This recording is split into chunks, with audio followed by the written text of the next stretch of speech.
Hello everyone, I'm Aman Agarwal and welcome back to Master Chess. Well, we all know that the Sheikh Hamdan Rapid and Blitz event is underway and we have our little master, or the Humble Bully as we like to call him, Nihal Sarin, is taking part in it.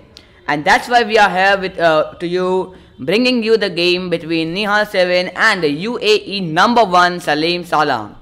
So it's a Blitz event, so there are gonna be lots of blunders, so you don't wanna mind that. And anyways, let's start the game. And once again, we have completed 300 subscribers. So thank you so much for that. And let's hope we hit 500 subscribers soon. Nihal with the white pieces plays the move knight to f3. We have pawn to d5 and the pawn moves to d4. Knight to f6 and the bishop to f4. c5, e3, knight c6, knight bd2, pawn to g6. And now here it would have been best for Nihal to take the pawn here. The reason being that when you play the move g6, you have committed to your bishop developing on g7. And if you play the move e6 as well in this position, then it seems pretty illogical that why would you waste two moves to develop a same bishop. I mean, either you could develop it to g6 or on this diagonal. But if you play a move like e6, I've always been told by all of my coaches and many other players that never play a move like g6 after you have played e6, or don't play e6 after you have played g6. So anyways, we have pawn to c3. Nihal didn't take here and we have bishop to g7. h3 was played, although Nihal could have taken now as well because the bishop has already committed itself to the a1 h8 diagonal. Anyways, we have castles and bishop to e2. Queen to b6 was played and queen to b3, offering a trade of the queens. He played bishop to f5, hoping that if Nihal takes, he would have taken back, but this was not really a great move. We had castles here, and again, the computer shows that it is a mistake because white should have taken the pawn on c5. Well, let's see a line which the computer shows here. dc5 and if the queen takes here, you can simply take the pawn here. So that was a line which the computer wanted to show. But we have castles from him, and now we have rook a to c8. Rook f to c8. Now finally Nihal sees this idea and takes the pawn on c5, because if black recaptures, he could simply take the pawn on b7. Queen c5 was played and Nihal chopped off the pawn on b7. Knight to e4 and knight to b3, correctly attacking the queen. And if the queen comes here, he has this tricky idea, bishop to a6. That was what happened, and you see that white has a significant advantage by now in the position. Well, since we're halfway into the video, if you are liking our content, then don't forget to hit the subscribe button. It really motivates me a lot to put up more chess content, and also don't forget to hit the like button. Now we have queen to d8 and we have queen to b5. Well, you see how beautifully these two bishops work to cut off the rook from escaping anywhere, so black is forced to lose an exchange and therefore forcibly plays the move pawn to e5. Bishop c8 is played and rook to c8, after which the bishop retreats back to its only square. Bishop to e6 is played and now we have rook a to d1, trying to gain some activity down this file due to the queen. Queen d6 and queen to a6, and we have pawn to f6, knight c5, the bishop drops back, and pawn to b4.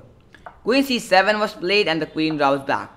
a5, a3, knight c4, rook a1, attack because this pawn was being attacked, and now the bishop dropped back, trying to get hold of this knight here. Rook f to g1 was played in the position, gaining some activity once again on the g file, and we have bishop captures c5. Pawn takes on c5 and queen to a7, knight d2, and this move to b2, which was not really a great move because you don't want to play a one move threat like this, which actually achieves nothing. Rook c8, although rook b8 would have been a better move, and now after knight to a4 was played, it was a complete blunder. Why, you might ask? Once again, not once again, but for the first time, I'd like you to pause the video and find the best move continuation for white. It's a pretty fork, good tactics for you to learn. Well, the move actually is queen to g4, threatening this rook, and this rook here, and as you could see, the knight is also being attacked. But in Blitz game, time pressures, you know what happens. Many of you have played Blitz games, I believe, and you know what happens, right? So under time pressure, Nihal played the move pawn to c4, d5, knight e5, knight c5, and he played knight captures on f6, surprisingly, to Salem. King to g7 was played, ed, ed, and bishop to e5, because this bishop is gonna be a menace if black doesn't capture. d6 and queen to e6, queen to e3. Knight captures on e5 was played, and we have queen captures on e5. d7 was played, and first you give a check here because this king is under check and this pawn can't promote itself to a queen now. Queen f8, king f8 was played, and we have queen to d6 check. King moves to g8, and now this pawn is chopped off.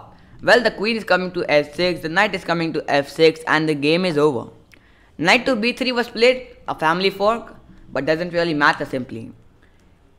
We had queen to c3, trying to gain some supremacy in this diagonal. You can take either of the rooks, but that doesn't really matter.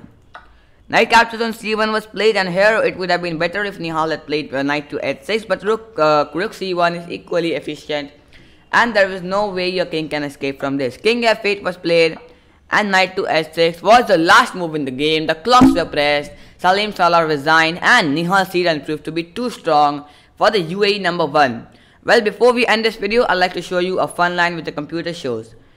We have a line bishop to g8, queen f6, and if the queen doesn't block, king e8, rook e here, and after this the rook comes here, king moves here, and this is a beautiful checkmate.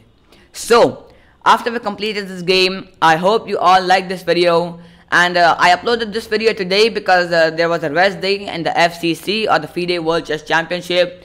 So I hope you guys enjoyed this game, and if you did, once again don't forget to hit that like button. It really motivates me a lot to put up more chess content. Thank you for watching, and bye for now. Till then, meet you in the next video.